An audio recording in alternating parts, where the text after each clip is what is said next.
आंतरराष्ट्रीय कीर्तीचे चित्रकार वासुदेव कामत सर यांना भेटायला आपण त्यांच्या तपस्या या कुटीमध्ये चाललो आहोत. रंगा येईवो या कार्यक्रमामधून असे कलाकार आपल्या घरापर्यंत पोचवायचे, ते त्यांच्या घरात बसून, त्यांच्या स्टुडिओत बसून. चला तर वासुदेव कामत सरांना भेटायला. खऱ्या अर्थानं ज्ञानेश्वरांच्या रंगा येईवो या ओळीचं सार्थक थोर चित्रकार वासुदेव कामत यांच्या चित्रांकडे पाहिल्यावर झालंय असं वाटतं. पांडुरंगाला म्हणजेच स्वतःला शोधू पाहणारा कृष्ण, भक्तांसोबत रंगलेल्या विठ्ठलाची सावळी रूपं आणि भक्त, कितीतरी रूपं. चित्रकाराची कल्पनाशक्ती, सृजनशक्ती वेगळ्या उंचीवर आपल्याला घेऊन जाते आणि आपणही त्या रंगात दंग होऊन जातो. वासुदेव कामत यांना जलरंग, पेन्सिल, तैलचित्र कशाचंही वावडं नाही. म्हणूनच व्यक्तिचित्र काय किंवा निसर्गचित्र काय, त्यांच्या कुंचल्यातून जिवंत होताना दिसतात. नमस्कार. रंगा येईवो या कार्यक्रमामध्ये आज आपण भेटायला आलो आहे वासुदेव कामत सरांना, अर्थात त्यांच्या तपस्या या बंगल्यामध्ये. ह्याला बंगला म्हणायचं कारण मुंबईतल्या लोकांना तशी सवय आहे म्हणून, पण खरं सांगायचं तर तपस्या करण्यासाठी आवश्यक असलेली कुटी, हे घर तपस्या. सर, इतकी वर्ष तुम्ही कलेची साधना करता आहात. त्या कलेच्या साधनेमध्ये मी तुमची चित्र अनेक ठिकाणी पाहिलेली आहेत, प्रदर्शनं पाहिलेली आहेत, म्हणून मला तुमच्याकडे यावंसं वाटलं. तुमच्या मागे असलेलं जे चित्र आहे ना, त्या चित्रापासूनच आपण सुरुवात करूया. कारण इतकं विलक्षण व्यक्तिमत्व त्या चित्रामध्ये दिसतं आहे. हे तुम्ही कशा पद्धतीने केलं? म्हणजे कारण पोर्ट्रेट्स म्हणतात तर त्यावेळेला समोर बसलेली व्यक्ती किंवा तिच्या फोटोवरून करतो आपण, त्या पद्धतीने हे कसं केलं? व्यक्तिचित्रणं जी असतात ती जेव्हा आर्टिस्ट स्वतःच्या इच्छेने करत असतो त्यावेळी त्या व्यक्तीला समोर बसवून करत असतो. आणि जेव्हा एखादं कमिशन वर्क असतं किंवा ऑर्डरचं काम असतं त्यावेळी मात्र मग ती क्लायंट किंवा ती व्यक्ती जी आहे दिवंगत किंवा त्यांना जे हवं आहे ते पोर्ट्रेट करून घेत असते. मग त्यावेळी ते फोटोचे रेफरन्स वेगवेगळे दिले जातात. थोडासा हा व्यावसायिक भाग आहे, परंतु एक ज्याला अभिजात कला किंवा फाईन आर्ट म्हणू तशा प्रकारचं जेव्हा पोर्ट्रेचर असतं किंवा पोर्ट्रेट पेंटिंग असतं त्यावेळी कलाकाराला एखाद्या व्यक्तीचं चित्र करावंसं वाटतं. त्याला 2-3 कारणं आहेत. म्हणजे एक तर कारण असं असतं की त्या व्यक्तीबरोबर त्याचं जे साहचर्य आहे त्याच्यामधून त्याला एक चित्र जाणवत असतं की ह्या व्यक्तीचं व्यक्तिमत्व आपण पेंटिंगमध्ये आणावं. काही वेळा त्या व्यक्तीचं जे कर्तृत्व असतं, मोठेपण असतं, त्याच्यामधून सुद्धा एक तेज म्हणा किंवा त्यांचं ते महत्तापण त्यांच्या चेहऱ्यावर जाणवत असतं किंवा त्यांच्या बॉडी लँग्वेजमध्ये, त्यावरून पोर्ट्रेट करावंसं वाटतं.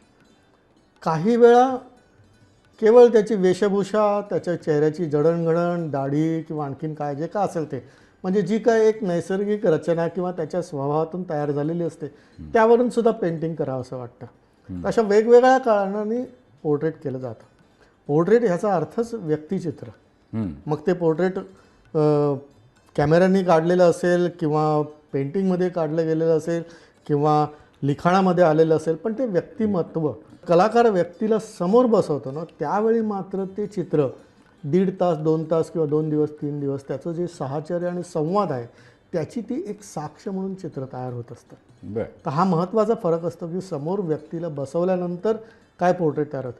आता माझे काका नित्यनेमाने 2 वेळा संध्या नंतर पूजापाठ वगैरे करणारे, घरात धार्मिक वातावरण, सात्विक विचारसरणी अशी सरी होती, पण तरीसुद्धा एक प्रकारे त्यांच्या या सगळ्या बाबतीत घरातला एक कर्मठपणा पण होता. तर त्याने एक विशिष्ट कारणाने काहीतरी नवस म्हणून दाढी वाढवली होती. ती इतकी सुंदर दिसत होती. तर काकांना म्हटलं, इकडे आले होते मुंबईत, मी तुमचं पोर्ट्रेट करेन, तुम्ही बसणार का? म्हणलं नाही बाबा, मला बसता येणार नाही. म्हटलं तुम्ही पूजेला बसता कितीतरी वेळ तासता. हां, पूजेला बसू शकतो. म्हटलं ते पूजेचं तामण वगैरे सगळं घ्या, तुमची संध्यावंदन चालू असू दे, मी पोर्ट्रेट करतो. असं रोज 2.5 तास किंवा 2 तास असं करून 3 दिवसात मी हे पोर्ट्रेट केलं. आणि मग इथेच बसवलं होतं. इथेच मी ते लाईटिंग वगैरे करून सगळं. आणि बॅकग्राऊंडला मात्र त्यांचं जे देवघर आहे ते मी फोटो मागवले आणि मी ते बॅकग्राऊंडला, ते जुने देव आहेत म्हणजे जवळ काहीतरी 150 वर्ष जुने देव आहेत देवघरातले, बापरे. देवकी कृष्णाचे. तर ते सगळे देव आणि त्यांची जी रचना आहे दक्षिणी पद्धतीमध्ये कर्नाटकात जशी असते त्या पद्धतीने ते आहे ते. मग ते या चित्रात आलं. आता ह्यामध्ये त्या व्यक्तीचं व्यक्तिमत्व मला जे एवढे वर्ष मी अनुभवलं आहे किंवा त्यावेळेला जे दिसतं आहे 2 दिवस 3 दिवस आणि त्यानं संध्याकाळात तुम्ही पूजा चालू द्या, जप चालू ठेवा, त्यामुळे ते फार फोटो कॉन्शियस किंवा असं अवघडलेपण पण त्यांच्यात आलं नाही. तर हे अवघडलेपण न येता त्यांची बॉडी लँग्वेज, त्यांचं व्यक्तिमत्व हे त्या चित्रातून ज्यावेळी तयार होत असतं आणि मग चित्राला जे आवश्यक गुण असतात, well composition, the lighting, colour scheme वगैरे वगैरे, या सगळ्या टेक्निकल गोष्टी, ह्या सगळ्यांचं सर्वसमावेशक असं एक जेव्हा चित्र तयार होतं ते पोर्ट्रेट पेंटिंग असतं. आणि तसं मी हे त्यांचं केलं होतं. तर अशी मी अनेकांची पोर्ट्रेट केली. कधीतरी वाटलं होतं की बाळासाहेब ठाकरेंचं पोर्ट्रेट करावं आणि योग जुळून आला कितीतरी वर्षाने. पहिलं पोर्ट्रेट मी त्यांचं 2008 साली केलं मी आणि त्याच्यानंतर मग मला वाटतं 2010 की 12 साली केलं होतं. पण हे जे केलं होतं त्यावेळी मी त्यांना फार क्वचित बघितलेलं आहे, परंतु त्यांचं व्यक्तिमत्व, त्यांचं बोलणं, भाषण, सगळ्या गोष्टी ऐकलेल्या होत्या. त्यावरनं पोर्ट्रेट करावं असं वाटलं. पण पोर्ट्रेट करताना मात्र बाहेर जे त्यांचं रूप बघतो ते मला घरी नाही जाणवलं. कारण कलाकार किंवा क्रीडापटू किंवा अशा प्रकारचं जे ज्यांच्याकडे स्वयंभू काहीतरी विशेष आहे त्याच्याबद्दल त्या व्यक्तींना इतकं मऊ हृदय आहे ह्याची मी जाणीव त्या पोर्ट्रेट करताना घेतलेली होती. मी कोणालाही ना एक ड्रॉईंग होईपर्यंत त्यांना थोडासा सांगतो की तुम्ही कमी हालचाल केली तर बरं. एकदा ड्रॉईंग झालं ना की मग त्यांना मी बोलतं करतो. कारण बोलतं करतो त्यावेळी आपल्याला वाटतं की माणूस फक्त चेहऱ्याने डोळ्याने हसतोय वगैरे, असं नाही आहे. माणूस बोलत असताना डोळ्यातले एक्सप्रेशन वेगळे असतात, गालाचे, नाकपुडीचे, ओठांचे, आता साहेब तुम्हाला हे सांगायला नको, परंतु हे असे वेगवेगळ्या पद्धतीने चेहरा आणि ते नेमकं टिपायचं. पाहिजे तो डोळा प्रत्येक वेळी मिळेलच असं नाही, पण तो ज्यावेळी मिळतो त्याचवेळी त्याच्यासाठी काम करायचं, त्याचवेळी ओठावरती काम करायचं, असं करून चित्र करतो. आणि फुल ज्यावेळी चित्र करतो त्यावेळी म्हणजे आम्ही खूप वेळा म्हणतो की चेहरा केला की माणसाचं पोर्ट्रेट झालं, पण नाही, माणसाचे हात हे सर्वात जास्त बोलके आणि हालचाल करणारे असतात. आणि शरीरामध्ये अनेक जण म्हणतात नाक करणं कठीण, डोळे करणं कठीण, तसं नाही आहे. सर्वात कठीण हात असतो.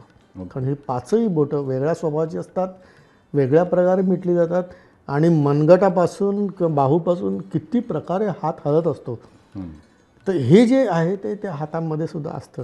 ते व्यक्तिमत्व जे आहे चित्रातलं, ज्याचा तुम्ही आता उल्लेख केला की व्यक्तीची देहबोली सगळं बोलत असते, तर त्यांच्या हाताच्या ज्या मुठी वळलेल्या आहेत, एकमेकात बोटं रुतलेली आहेत, ती बघितल्यानंतर ती व्यक्तिरेखा माझ्यासमोर ज्या पद्धतीने उभी राहिली होती ते अगदी खरं येतं आहे की कर्मठ व्यक्तिमत्व, सगळ्यांच्यावर वर्चस्व प्रस्थापित करू शकणारं असं ते व्यक्तिमत्व आहे. एकाच कंपनीच्या 15-20 खुर्च्या असतात किंवा 100 खुर्च्या असतात. एका खुर्चीत आणि दुसऱ्या खुर्चीत काहीही फरक नसतो, पण एकासारखा दुसरा माणूस कोणीही बसलेला नसतो.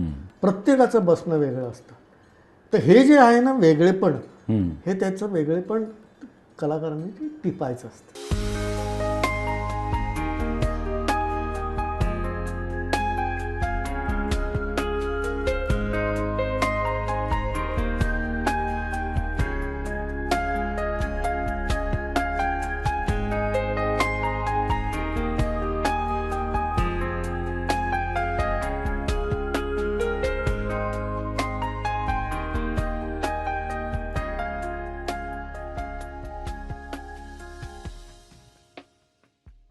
सर, मध्यंतरी तुमचं जहांगीर आर्ट गॅलरीमध्ये एक प्रदर्शन भरलं होतं. तिथे ती सगळी चित्र पाहत असताना तुमची सही तर होतीच, पण त्याही पलीकडे जाऊन प्रत्येक चित्रामध्ये ना कासव होतं. त्या कासवाची नेमकी भूमिका काय होती? उपनिषदांवरती मी पेंटिंग केली होती. उपनिषद सू असं टायटल नाही किंवा शीर्षकाने ती चित्र केली होती. गुरु आणि शिष्याचं जे नातं आहे आणि त्या दोघांमध्ये झालेला जो संवाद आहे तो उपनिषदांमध्ये आपल्याला ऐकायला किंवा अभ्यासाला मिळतो. म्हणजे वेदांच्या शेवटी जे काय, प्रत्येक वेदांच्या शेवटी वेगवेगळे उपनिषद, 200च्या वरती उपनिषद आहेत, त्यातले 12 महत्त्वाचे आहेत. त्याचा मी अभ्यास केला होता, मराठी ट्रान्सलेशनमध्ये वाचली होती, काही विद्वज्जनांशी चर्चा केली होती. आणि ही सगळी चित्र ज्यावेळी केली मी उपनिषदांची, गुरु आणि शिष्य सांगत एकच गोष्ट असतात, परंतु त्याला लक्षात येतं की ह्याला कसं सांगायला पाहिजे. हं. मग वेगवेगळे उदाहरणं देऊन, वेगवेगळ्या पद्धतीने, वेगवेगळ्या अनुभूतींचा आधार घेत किंवा त्याला अवगत असलेल्या गोष्टींचा समावेश करून अशी ती उपनिषदामध्ये गुरु शिष्य सांगत असतात. मग ते केनोपनिषद, कठोपनिषद, प्रश्नोपनिषद अशी वेगवेगळी आहेत. आणि मग त्यामध्ये ही सगळी चित्र करत असताना असं मला जाणवलं की ह्या सगळ्यांमध्ये जे आपलं अंतर्ज्ञान आहे किंवा आत्म्याचं ज्ञान आहे ते जर करून घ्यायचं असेल तर आपल्याला बाह्य इंद्रियांना अंतर्मुख करायला लागतं. आणि त्याच्यासाठी भगवद्गीतेत कृष्णसुद्धा अर्जुनाला सांगतात की इंद्रियामध्ये असलेली इंद्रिय जी आहेत ती कासव ज्याप्रमाणे आत खेचून घेतं तसं करून तू अभ्यास कर, म्हणजे तुला सगळं ते जाणवेल. म्हणून मग मी ह्या सगळ्या चित्रांमध्ये माझी स्वतःची भूमिका ही कासवासारखी आहे असं म्हणून ॲज अ सिग्नेचर त्या सगळ्या चित्रांमध्ये कासव वेगवेगळ्या ठिकाणी वेगळ्या. रामायणावरती केली होती त्यात मी खार दाखवली होती. बरोबर. प्रत्येक ठिकाणी काय असतं की प्रत्येकजण विचार करतो ना, त्या विचाराला एक भाषा असते. म्हणजे मी मराठीत विचार करतो, कोणी इंग्रजीत करतो, कोणी हिंदीमध्ये करत असतं. आपल्याला अवगत सहज असलेली नैमित्तिक नेहमीची जी भाषा आहे त्या भाषेत तो विचार करतो. पण माझं त्याच्यापुढे जाऊन सांगणं आहे की प्रत्येक विचाराला एक दृश्यही असतं. अरे वा. हे कोणीतरी म्हणेल की कुठे आम्हाला काय दृश्य जाणवत नाही असं म्हणतं, परंतु असतं. काय असतं की आपल्या मनामध्ये विचार येतात आणि जातात, ही क्रिया इतकी फास्ट आहे की त्याला कुठेतरी फ्रीज करायला लागतं किंवा धरातल किंवा सरफेस द्यावा लागतं. म्हणजे आज मला वाटलं अरे या विषयावरती छान चित्र करता येईल आणि मी त्याला काहीच केलं नाही. उद्या परत किंवा 2 दिवसांनी परत अरे त्या दिवशी आपल्याला तो विषय सुचला होता, चित्र करूया का, आणि त्यावेळी वाटतं की खास नाही. परवा तो खास वाटला आणि आज खास वाटत नाही. याचं कारण काय आहे? कारण त्याला त्यावेळी काही दिलं नाही आणि तो परिपक्व झाला नाही विषय आणि त्याला धरातल नाही मिळालं, आज तो रुजत नाही आहे. विषय तोच आहे, तसाच आठवतो, पण आज तो खास वाटत नाही. याचा अर्थ काहीतरी तुमच्या ऊर्जेमध्ये फरक पडलेला आहे. म्हणून आलेला विचार लगेच नोट करून ठेवणं किंवा त्याचं स्केच करणं आणि मग पुढे ते डेव्हलप करणं. एकदा त्याला धरातल मिळालं की ते रुजायला लागतं आणि मग ते स्केच ते फायनल पेंटिंगपर्यंत वेगवेगळा आकार घेत जातं आणि त्यावेळीसुद्धा अनेक गोष्टी त्यात यायला लागतात. बरं. माझे चित्रप्रकार आहेत ना हे 4 आहेत.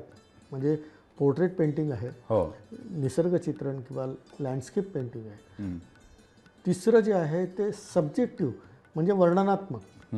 म्हणजे म्हणजे शिवराज्याभिषेकाचं चित्र केलं किंवा समर्थ आणि शिवाजी महाराजांची भेट यावरती किंवा भगवान स्वामीनारायणचं संपूर्ण जीवनचरित्र मी जवळ 60-70 चित्रांमध्ये रंगवलं आहे. तर ही सगळी वर्णन करणारी चित्र आहेत. त्यात सुद्धा भाव सगळं काय असतं. आणि एक कन्सेप्च्युअल जे असतं ना, म्हणजे तुम्हाला सांगतो की थोडंसं मी ते नाटकाशी साधर्म्य की प्रायोगिक रंगभूमी आणि व्यावसायिक रंगभूमी. व्यावसायिक रंगभूमीमध्ये बागंधर्वांच्या याच्यात खरे जळीचे कपडे असायचे, खरा सेट उभा केला, हे वर्णन जितकं त्याला पोषक करता येईल तेवढं ते केलेलं असतं. प्रायोगिक रंगभूमीमध्ये पूर्णपणे त्याच्या देहबोलीवर आणि ॲक्शनवरती सगळं, म्हणजे नटसम्राटमध्ये त्यावेळी ते एकटे संवाद करतात सुरुवात. हां, आणि त्यावेळी जे काही असतं ते काही नसतं बॅकग्राऊंडला, पण तो आपल्याला ती जाणीव त्यांच्या त्या हे कन्सेप्च्युअल पेंटिंग असतात ना, ती तेवढी ताकद त्याच्यात आणावी लागते. खरं आहे सर. ज्यावेळी कलाकृती ती माझी म्हणून करणं असं कलाकार करायला लागतं. नाही रे हे एवढेच पैसे देणार आहेत, काहीतरी दामटावून टाकू, तर ती कलाकृती तशी चांगली ठरत नाही. त्याच्या खाली तुमची सही असते. सही असते. त्या सहीला महत्त्व. त्या सहीचं साक्षरी ही तुमचा इतिहास म्हणून ते दाखवत असते.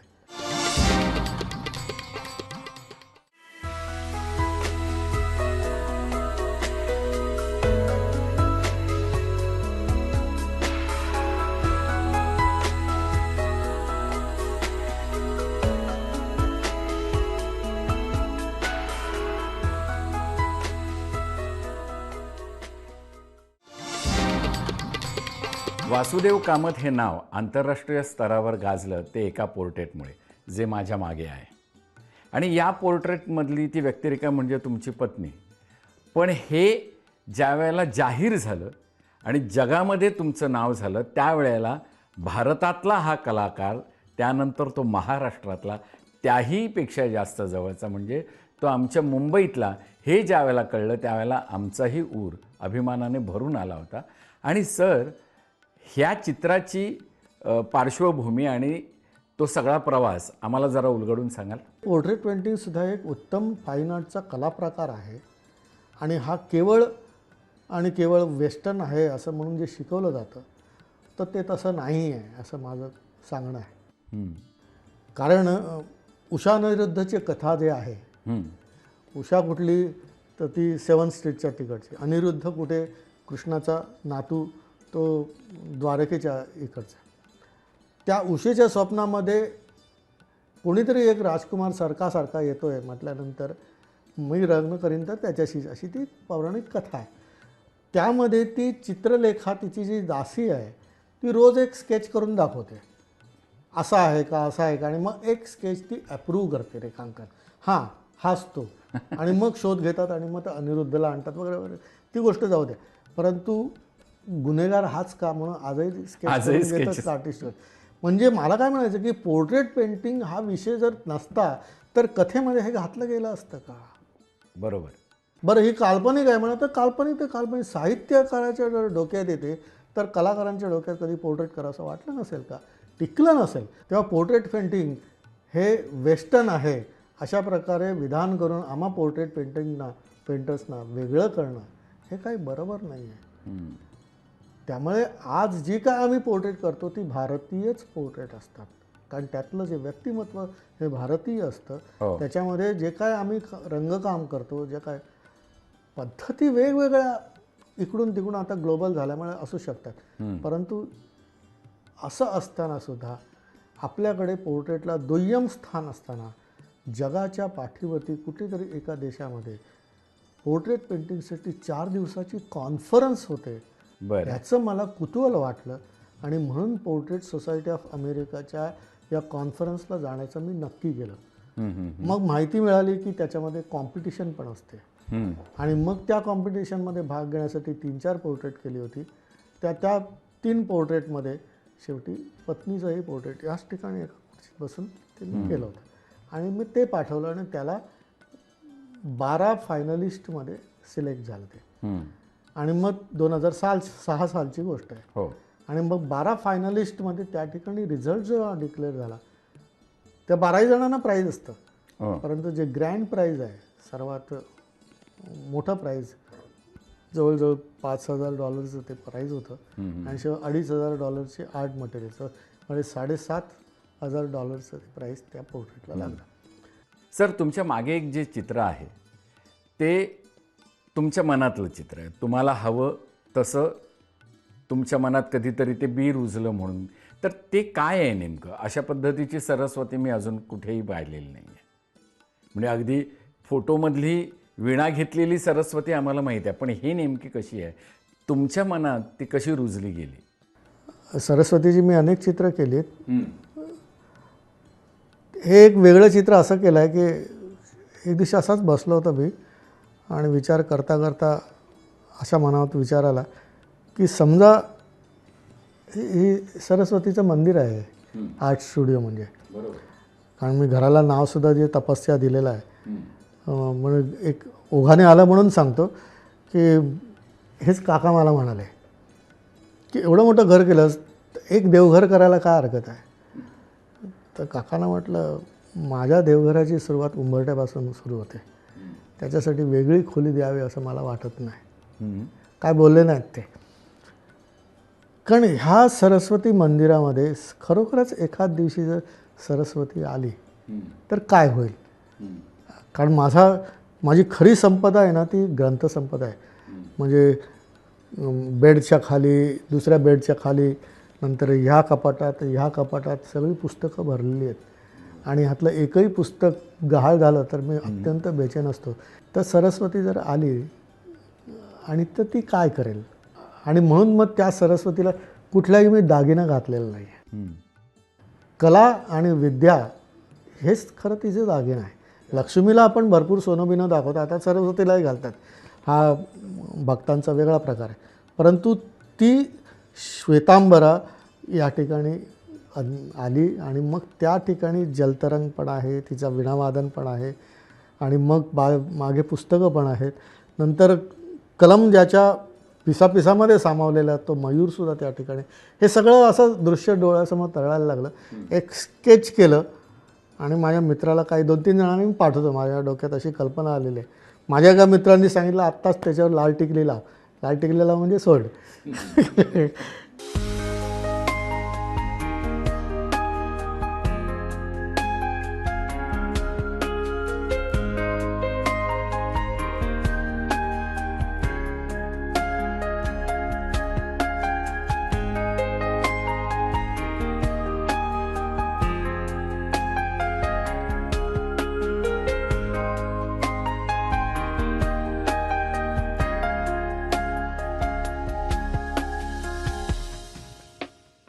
मधल्या काळात या सगळ्या लॉकडाऊनच्या पिरियडमध्ये तुम्ही फेसबुकवर ब्लॉग लिहित होतात आणि त्याच्यामध्ये अनेक आठवणी तुमच्या येत होत्या आणि त्या आठवणीमध्ये तुम्ही असं लिहिलेलं होतं की शाळा आठवली, मग शाळेतले शिक्षक आठवले आणि वहीवर मागच्या बाजूने अभ्यास करणारी जी मुलं असतात त्यातला मीही एक होतो.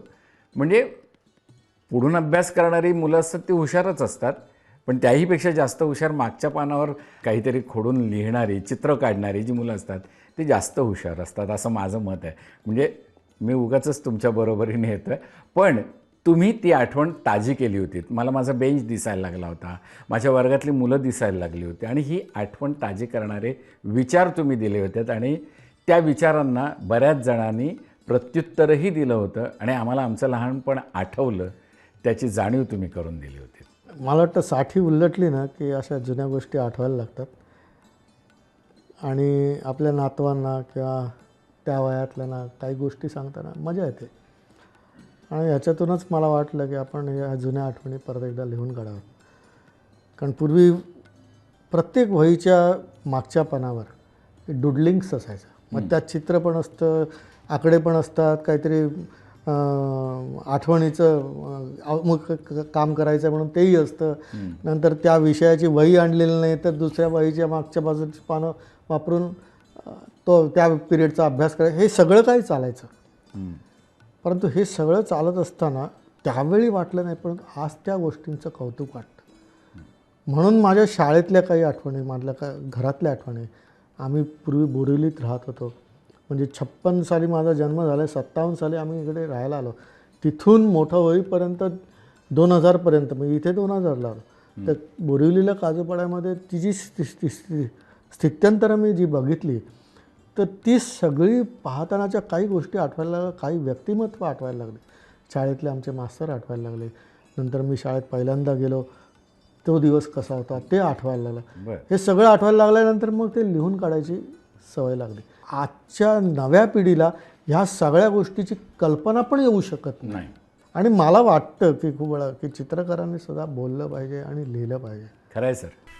गौतम बुद्ध, त्याचं जीवनचरित्र हा वासुदेव कामत यांच्या अभ्यासाचा आणि आवडीचा विषय. त्यामुळेच जपानमध्ये बुद्धाच्या जीवनचरित्राची मोठमोठी चित्र साकारण्याचं भाग्य त्यांना लाभलं. जगातल्या अनेक नावाजलेल्या गॅलरींमध्ये वासुदेव कामत यांची चित्र आहेत. स्वामीनारायण मंदिरातील चित्रही याचीच साक्ष देतात.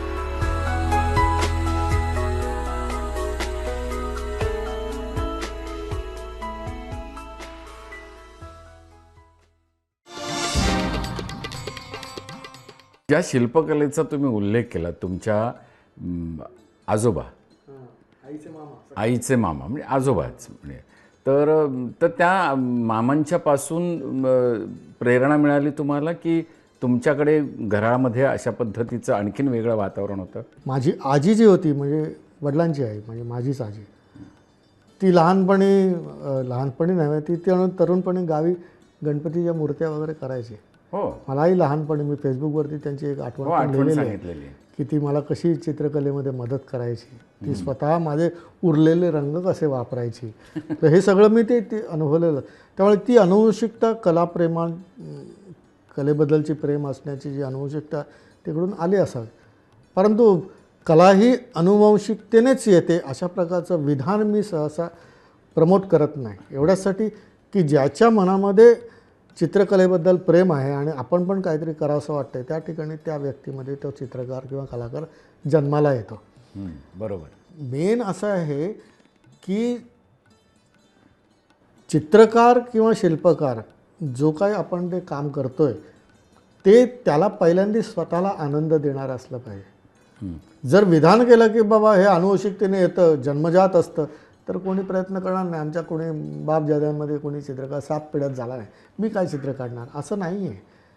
आपल्या मनामध्ये जागृत होतं त्यावेळी आपण करू शकत असतो. त्यामुळे अनुवंशिकतेपेक्षा गुरुशिष्य परंपरेने ज्ञान किंवा कला ही प्रवाहित होते असं मला वाटतं.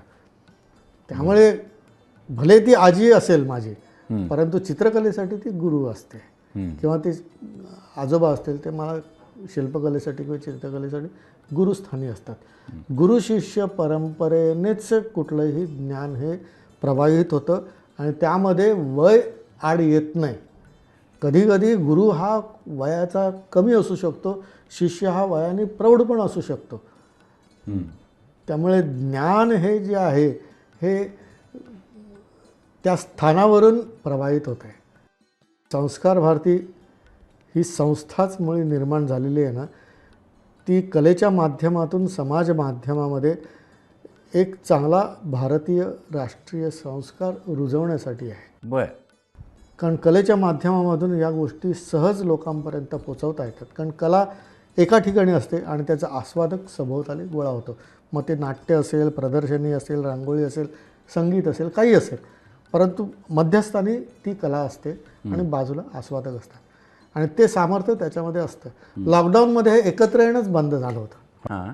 त्यामुळे गुरुशिष्य परंपरेने किंवा त्या नात्याने कलेचे जे काय व्यवहार चालायचे ते ह्याच्यापूर्वी पण चालत होते, परंतु या लॉकडाऊनच्या पिरियडमध्ये जो आपण एकमेकाला भेटू शकत नाही अशा वेळीसुद्धा हे सगळं कसं करायचं आणि मग त्याच्यामधून कल्पना सुचली आणि मग गुरुशिष्य परंपरा किंवा कलेच्या माध्यमामधून काही विद्यार्थ्यांना मार्गदर्शन करणं अशा प्रकारचे कार्यक्रम संस्कार भारती आणि अनेक कला संस्थांनी पण केले. बर. आणि हे माध्यम पूर्वी अवगत किंवा आपल्याबरोबर असूनसुद्धा लॉकडाऊनमध्ये फार चांगल्या प्रकारे चांगल्या हेतूने वापरलं गेलं, हे महत्त्वाचं आहे.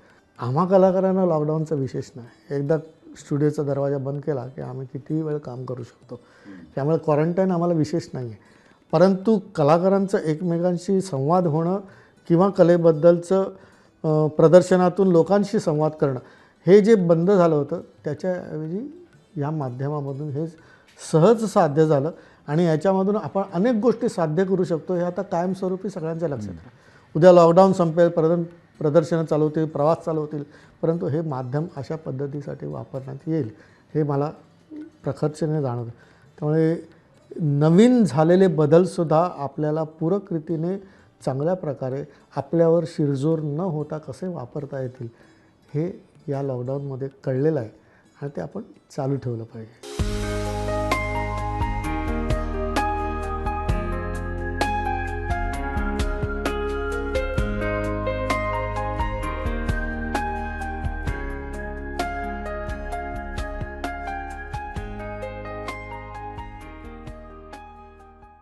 आपल्याकडे सर्वात जुनी आर्ट सोसायटी जी आहे आशियामधली सर्वात जुनी ती म्हणजे बॉम्बे आर्ट सोसायटी. ब्रिटिशांनी चालू केली होती आणि 1888 सालीच त्याची स्थापना झाली. आजही ती संस्था चांगल्या प्रकारे कार्यरत आहे. काही वर्ष मीही त्याचा अध्यक्ष होतो.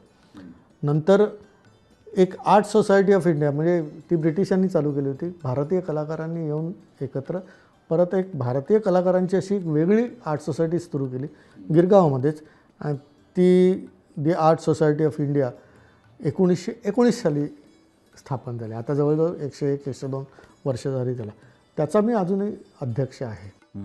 तसंच पोर्ट्रेट सोसायटी ऑफ अमेरिका या संस्थेचे 4 कॉन्फरन्स मी ॲज 2 वेळा त्याच्यामध्ये मार्गदर्शक म्हणून सुद्धा गेलो होतो.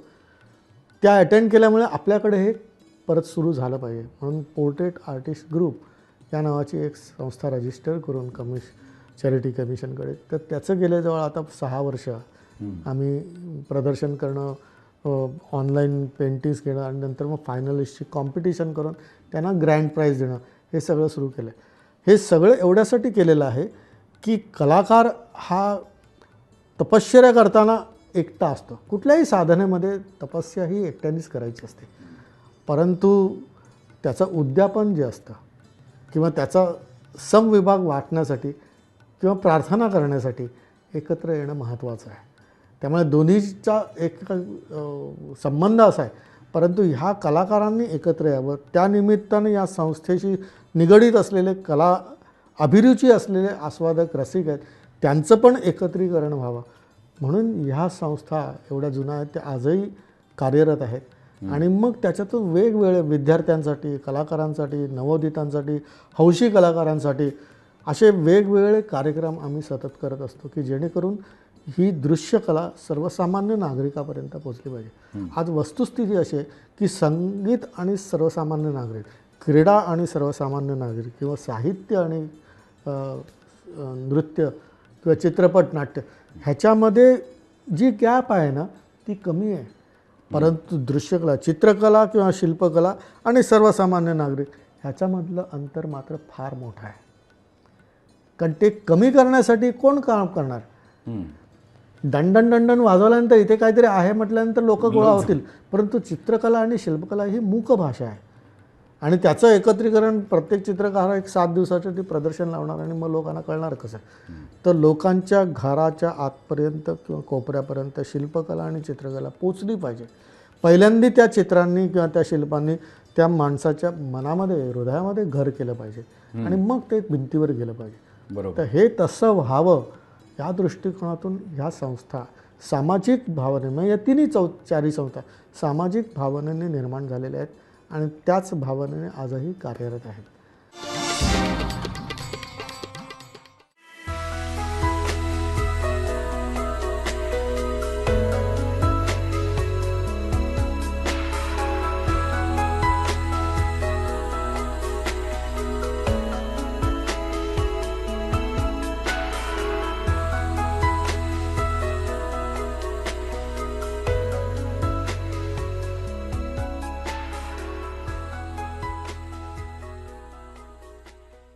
सर, रंगा येई वो या कार्यक्रमामध्ये आम्ही हेच तुमच्यासारखे आंतरराष्ट्रीय ख्यातीचे कलाकार, त्यांना रंगांच्याबद्दल काय वाटत असतं ते कागदावर, कॅनव्हासवर उतरतात, त्यावेळेला ते कशा पद्धतीने उतरतात, त्यांचे विचार काय आहेत, कशा पद्धतीने त्याचा विचार करतात, ते आम्हाला प्रेक्षकांच्यापर्यंत पोचवायचं असतं.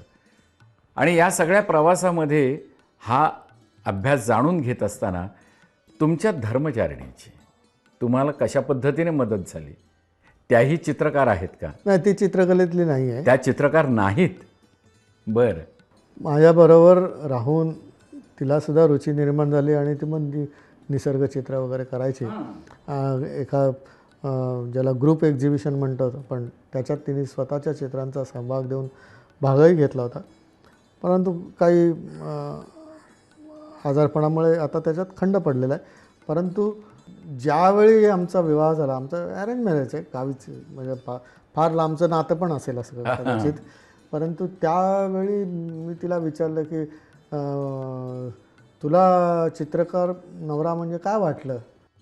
त्यामुळे मला 2च चित्रकार माहिती, एक आमचे शाळा मास्तर चित्रकलेचे आणि की ज्याने कधीच चित्र काढलं नाही, आणि दुसरा एक वेडा होता म्हणा, तो गावी जत्रेमध्ये असं जमिनीवरती मोठी मोठी चित्र काढायचा, भिंतीवर चित्र काढायचा, असाच काहीतरी असेल असं वाटलं. म्हटलं तो दुसरा वेडा आहे ना, तसाच आहे म्हणून समज म्हटलं, त्यामुळे सांभाळून घ्यावं लागेल. परंतु ह्या एकंदरीत माझ्या प्रवासामध्ये आत्तापर्यंतच्या कार्यभारामध्ये निम्म्यापेक्षा अधिक वाटा तिने उचललेला आहे. आणि म्हणजे पेंटिंग करणं आणि ते पूर्ण झाल्यानंतर त्याचं फ्रेमिंगपासून एक्झिबिट होईपर्यंत, विकल्यानंतर त्याचा हिशोब ठेवणं, या सगळ्या गोष्टी, आणि शिवाय आमचं एकत्र कुटुंब असताना या सगळ्या एकत्र कुटुंबातल्या गोष्टी सांभाळणं इतकंच नव्हे तर मित्रपरिवारसुद्धा.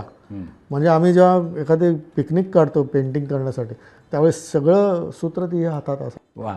तर ह्या सगळ्या गोष्टीचं नियोजन ती इतकी जबरदस्त चांगल्या पद्धतीने करायची.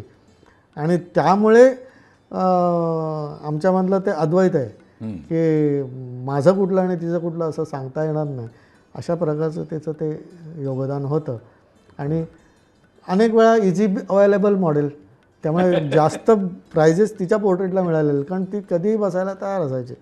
घरातल्यांची मी सगळ्यांचीच केलेली आहेत पोर्ट्रेट, त्यामुळे अमृता माझी कन्या आणि ती ही सर्वात जास्त पोर्ट्रेट मी जी केलेली आहेत ना ती घरातली ही दोघं जणं, आणि तिसरा माझा प्रकाश घाडगे म्हणून मित्र आहे त्याची. तर आम्ही असे जेव्हा पोर्ट्रेट करत असतो त्यावेळी ती सहजता येऊन जाते. ना तो बसलेला ऑकवर्ड असतो ना करणारा ऑकवर्ड असतो. तर ती जी तार जुळावी लागते किंवा लिंक लागायला लागते त्याच्यामधून चांगलं पोर्ट्रेट तयार होत असतं. तर तसं हिचं पोर्ट्रेट मात्र केवळ पेंटिंगपुरतं अवलंबून राहिलेलं नाही. तिचं पोर्ट्रेट माझ्या या सगळ्या कारभारात विरलेलं आहे. तपस्येतलं सगळ्यात मोठी तपस्या ती आहे. ती आहे.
सर, रंगा येईवो या कार्यक्रमातून आम्हाला नव्या चित्रकारांना, नव्या पोर्ट्रेट करणाऱ्यांना आणि चित्रांचा आस्वाद घेणाऱ्या नव्या पिढीलाही एक दृष्टी द्यायची, हा कार्यक्रमाचा मुख्य उद्देश. तुम्ही आम्हाला काय सांगाल आमच्या या प्रेक्षकांना? खरं सांगू का, म्हणजे ही माझी व्यथा आहे काही प्रमाणात. व्यथा अशी आहे की मी संपूर्ण जग फिरलो आहे असं म्हणता येणार नाही, परंतु माझी पृथ्वी प्रदक्षिणा झालेली आहे. ज्या ज्या देशामध्ये गेलो त्या त्या देशामध्ये आत्तापर्यंत मला चित्रकलेतलं फारसं काही कळत नाही असं वाक्य मला कधीही ऐकायला मिळालं नाही. फक्त हे आपल्या भारतात सर्वोच्च व्यक्तीकडून सुद्धा ऐकायला मिळालं आहे की मला चित्रकलेतलं फारसं कळत नाही.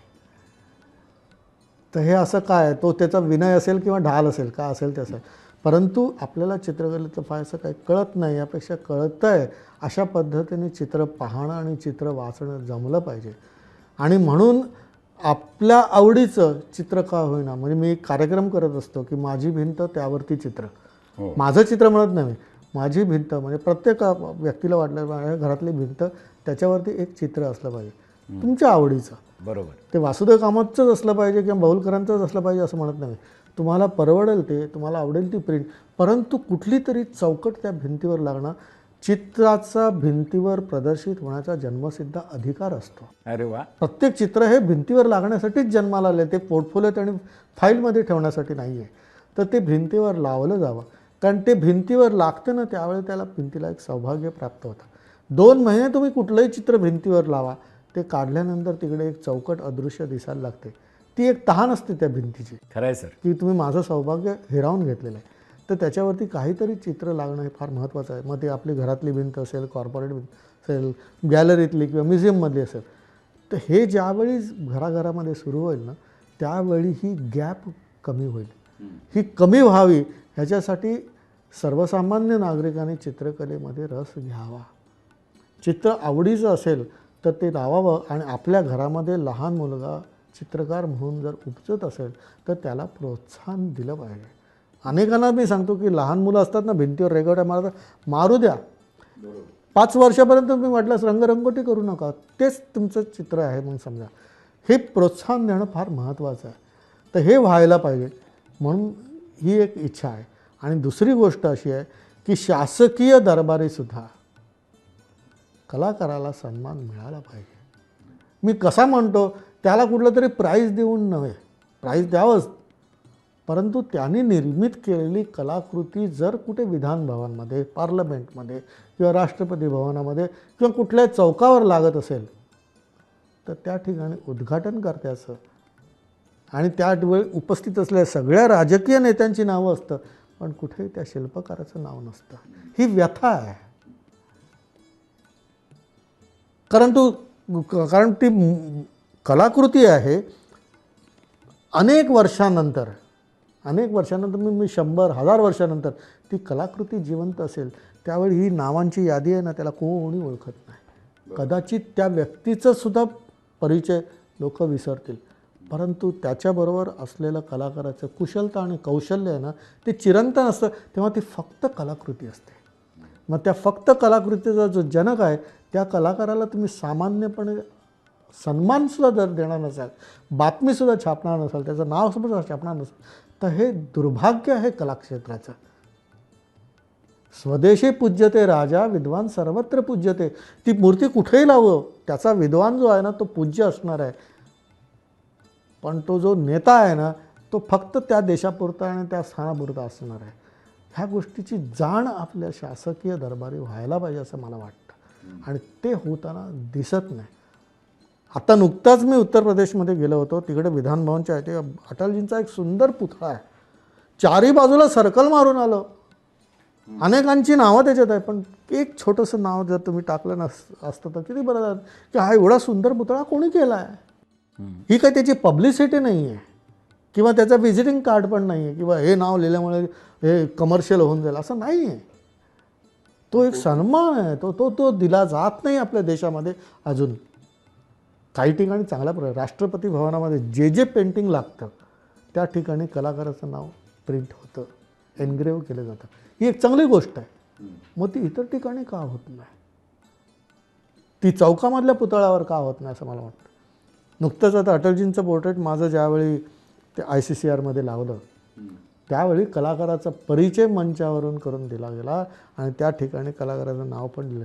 या गोष्टी हळूहळू बदलत आहेत, परंतु हे बदल नाही, हे व्हायलाच पाहिजे. अशा प्रकारचा वटहुकूम किंवा अशा प्रकारचा नियम होत नाही तोपर्यंत ते सगळीकडे होणार नाही. ते होणं आवश्यक आहे. म्हणजे थोडक्यात रसिक हो, लक्षात आलं आहे का की केवळ भिंत असून उपयोगाची नाही आहे, भिंतीवर चित्र हवं आणि ते चित्र तुम्हाला रोज नवीन काहीतरी सांगणारं असतं, त्याचा अभ्यास करायचा असतो किंवा आस्वाद घ्यायचा असतो.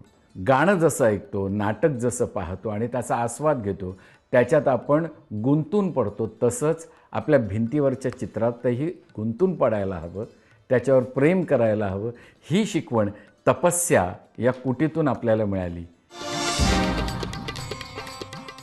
लहानपणी श्री गणेशाय नमः शिकवलं जायचं. सरस्वती पूजन शिक्षणाचा श्री गणेशा याचं समर्पक चित्रण वासुदेव कामत यांच्या चित्रातून होतं. श्री गणेश हत्तीचं मुख लेऊन आलेला, विद्येचा दाता. मग त्यालाच असा शेंद्री रंगाने रंगवून त्याचं पूजन करून त्याच्या पाठीवरच सरस्वती काढून श्री गणेशा करणं म्हणजे अफाट कल्पनाशक्तीला मूर्त स्वरूप देणं. ही चित्र बघताना आपल्याला निव्वळ आनंद मिळत नाही, तर भारतीय संस्कृतीचं लपलेलं रूप मूर्त झालेलं दिसतं. एक कन्सेप्च्युअल पेंटिंगसाठी तुम्ही वेगळ्या पद्धतीने काही अभ्यास करता, कशा पद्धतीने? कारण ती सिरीज बघितल्यानंतर लक्षात येतं. म्हणजे जसं तुम्ही आता उपनिषदांच्या श्लोकांवर केलेली होती किंवा आणखीन कुठे, तर ते कशासाठी तुम्हाला ते कन्सेप्च्युअल करावं असं वाटतं? हां, काय असतं की एखादा विषय ज्यावेळी आपण निवडतो ना आणि त्याच्यावरनं एक चित्र तयार होतं, परंतु त्या विषयाचे अनेक पैलू असतात आणि ते वेगवेगळ्या प्रसंगामधून आपल्याला जाणवलेले असतात आणि मग त्याला महत्त्व देऊन मी चित्र तयार करत असतो. आता उदाहरणार्थ गुरु शिष्य हा विषय आहे आणि मग ते लक्षात आलं की गुरु आणि शिष्य हे नातं रक्ताचं नातं नाही आहे. रक्तामध्ये सुद्धा तसा नाताने जर काही विद्या किंवा कला प्रभावित झाली असेल तरी ते नातं मात्र गुरु शिष्याचंच असतं, बाप मुलाचं किंवा असं काही नसतं. आणि मग हे सगळी चित्र करत असताना उपनिषदांमधली त्यात मला एक विषय असा मिळाला की कपिल मुनींनी आपली तपस्या झाल्यानंतर आईला जे काही सांगितलं ती कपिलगीता म्हणून आज आपण वाचतो किंवा अभ्यासतो. तर ही कपिलगीता जी आहे ना भगवद्गीतेच्याही पेक्षा अगोदरची आहे. आता कपिल मुनींनी गीता सांगितली, आईला सांगितली आणि ती सुद्धा प्रौढ आई. म्हणजे काय की आई विचार करते की मी तुला जन्म दिला आणि तुला मोक्ष प्राप्त झाली किंवा तुला ज्ञान प्राप्त झालं, मी मात्र कोरीच राहिले. आणि मग आई आपल्या मुलाला गुरुस्थानी बसवून ती खाली बसते आणि ती कपिलगीता ऐकते किंवा ते ज्ञान घेते. आई वयाने मोठी असली आणि ह्या एकंदरीत ज्ञानमार्गामध्ये मुलाकडे गुरुपद आलं आणि आई शिष्या म्हणून खाली बसली, तर त्यामध्ये मला हे सूचित करायचं होतं की ज्ञानाच्या मार्गामध्ये पुत्र हा जर गुरु झाला तर तो वर बसेल, कारण उपनिषद म्हणजे खाली जवळ बसणं. तर आई खाली बसलेली वयाने मोठे असून सुद्धा, तर हे ज्ञानाच्या मार्गामधलं नातं आहे. पण शरीराचं नातं कसं आहे, तर ती आई आहे आणि हा मुलगा आहे.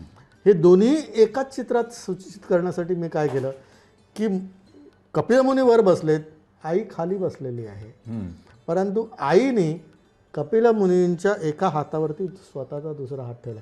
म्हणजे शरीराचं जे नातं आहे ना हे आई आणि मुलाचं आहे, परंतु ज्ञानाचं नातं जे आहे ना तो वर बसला आणि खाली बसला.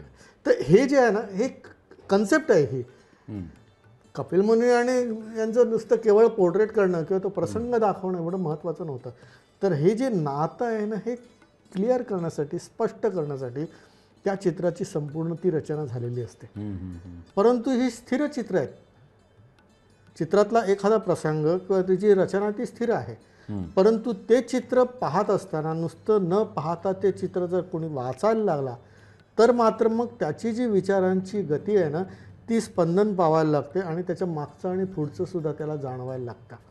हे स्थिर चित्राचं महत्त्व आहे. म्हणजे आजही नाटक आणि चित्रपट किंवा ह्या दृश्य माध्यमामध्ये मोबाईल ह्याच्यामध्ये पुढे गेलेलं असलं तरी स्थिरचित्राचं जराही महत्त्व कमी झालेलं नाही. याचं कारण आहे ते त्या स्थिरचित्रामध्ये ते सामर्थ्य असतं. बरोबर. तर अशा पद्धतीने कन्सेप्च्युअल पेंटिंग करत असताना ते हे जे नातं आहे ना ते स्पष्ट करणं, हे चित्र पाहिल्यानंतरच लक्षात येतं की भगवान बुद्धाच्या काळी सारीपुत्र आणि त्याच्या सुद्धा असंच नातं आहे. कारण आईने सुद्धा शेवटच्या क्षणी त्याच्याकडनं दीक्षा घेतली. तर हा प्रसंग चित्र हे आहे परंतु तेही आठवतं. तर हे त्या चित्राचं कन्सेप्च्युअल चित्राचं महत्त्व आहे. बरोबर.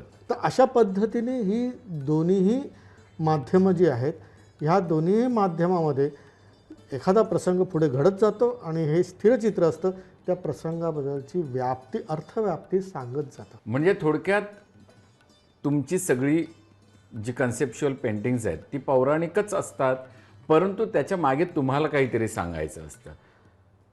ती भावना नेमकी कशी कशी व्यक्त होत असते हे वेगवेगळ्या चित्रातून कळतंच, पण तरी देखील आम्हाला वेगळ्या पद्धतीने तुमचा अभ्यास कळू द्या. काय असतं की असं म्हटलं जातं की मी जास्त पौराणिक चित्र करतो, आणि नाही म्हणत नाही, मी करतो. मी पौराणिक प्रसंगामध्ये आजही आपल्याला आढळणारं मनुष्य स्वभावाचं जे प्रतिबिंब आहे ना ते मला या चित्रातून दाखवायचं असतं. प्रत्येक लहान मूल हे बाळकृष्णासारखं असतं. प्रत्येक लहान मुलगी ही राणी लक्ष्मीबाईची मनुताई असते ती बालपणची. तर अशा पद्धतीने त्या चित्रांमध्ये जरी व्यक्त करण्यासाठी विषय पुराणातला किंवा इतिहासातला असला तरी ते मला सांगायचं जे काय असतं ना ते आजही लागू पडेल असं असतं. परंतु मी कितीतरी चित्र अशी आहेत की जे आजच्या प्रसंगावर केलेली आहेत. तर इनोसंट बालपण किंवा ज्याला आपण म्हणतो ना की इनोसंट ब्रिक म्हणून मी एक पेंटिंग केलं होतं, ललित कलेचं प्राईज मिळालं होतं त्याला. त्यामध्ये मी वीट काढलेली आहे मध्ये खाली, आणि इथे एक मुस्लिम छोटासा लडका आहे, मुलगा आहे, आणि इथे एक हिंदू मुलगा आहे. दोघांच्या एकाच्या हातात चादर आहे, दुसऱ्याच्या हातामध्ये फुलं आहेत, आणि ती ब्रिक मात्र जी आहे ना ती इनोसंट आहे. कोणीतरी त्याला सांगतं की तुला ह्याच्यावर चादर व्हायची आणि कोणीतरी सांगतं की याला फुलं फुलं व्हायची. आणि ती दोन्ही मुलं पाहत आहेत कुठे माहिती आहे? वरतून आलेल्या एका फुलांच्या वेलीवरती उडणाऱ्या फुलपाखरांकडे. ओ, जीव जन्माला येतो हा आनंदासाठी येतोय. क्या बात आहे. वा. त्याच्यावरती संस्कार काय केले जातात हा गोष्ट वेगळी आहे. त्यामुळे मातीमधनं वीट तयार होते, ती भिंत बांधण्यासाठी असते, भिंत पाडण्यासाठी नव्हे. किंवा खऱ्या अर्थाने वेगवेगळ्या भिंती उभ्या करून वेगवेगळे करण्यासाठी नाही. नसतात त्या. तर काय असतं की दोन घरांना वेगळं करणारी पण भिंत असते, पण दोन घरांना जोडणारी पण ती भिंत आहे. ही भावना कधीतरी आपल्यामध्ये जागृत व्हायला पाहिजे. म्हणून इनोसंट ब्रिक म्हणून. आता पूर्ण हा अजिबात पौराणिक विषय नव्हता, अजिबात धार्मिक पण नाही आहे. सर, तुमच्या या तपस्या घरामध्ये आल्यानंतर आणि तुमच्या या एवढ्या मोठ्या स्टुडिओमध्ये बसल्यानंतर एक वेगळं दडपण आलं होतं सुरुवातीला, पण तुम्ही बोलायला लागलात आणि हळूहळू रंगांसारखी आपली मुलाखतही खुलत गेली. आणि या मुलाखतीचा समारोप करताना मी तुम्हाला विनंती करतो की आमच्या नव्या पिढीला, आमच्या प्रेक्षकांना रंगा येईवो या कार्यक्रमातून आपण शुभेच्छा द्याव्या. आम्ही तुम्हाला धन्यवाद असं म्हणणार नाही, कारण धन्यवाद म्हणण्याच्या पलीकडे सगळ्या गोष्टी झालेल्या आहेत आणि आम्ही ऋणात राहणार आहोत. पण त्या ऋणात राहण्या अगोदर तुमच्याकडून आम्हाला शुभेच्छा मात्र हव्यात. धन्यवाद. सर्व कलांमध्ये रंग असतात, परंतु चित्रामध्ये रंग हे रंग म्हणूनच असतात. आणि त्या रंगांचं महत्त्व जाणून ज्ञानेश्वरांनी रंगा येईवो अशा प्रकारची ओवीबद्ध वाक्यरचना श्रोत्यांपुढे करावी आणि त्याच वाक्याला या सुंदरशा कार्यक्रमाला शीर्षक प्राप्त व्हावा. आणि सह्याद्री दूरदर्शनने आणि आपण स्वतः कलाकाराशी संपर्क साधून आमचं चित्र आणि आमचे विचार हे सर्वसामान्य रसिकांपर्यंत, त्यांच्या हृदयापर्यंत पोहोचवण्याचं आपण जे हे कार्य करत आहात आणि त्या मालिकेमध्ये एक छोटंसं पुष्प मला गुंफण्याचा एक भाग्य जे मिळालं, याबद्दल मी आपणा सर्वांचा सुद्धा मी तितकाच ऋणी आहे. धन्यवाद. वासुदेव कामत सरांचा निरोप घेतल्यानंतर सारखं जाणवायला लागलं की आपल्या घरातल्या भिंतीवर एक तरी चित्र असावं. त्या चित्रातल्या रंगांनी, त्या चित्रातल्या व्यक्तींनी आपल्याशी बोलावं, त्यातल्या निसर्गाने आपल्याशी बोलावं. कारण चित्रकार त्याच्यासाठी जसं चित्र काढत असतो तसं तो आपल्यासाठीही काढत असतो. आणि आपण रसिक म्हणून त्याचा आस्वाद घेतला पाहिजे. जसं नाटक, सिनेमा, गाणं याचा घेतो तसाच रंगा येईवो या कार्यक्रमाचा उद्देशच मुळात हा आहे.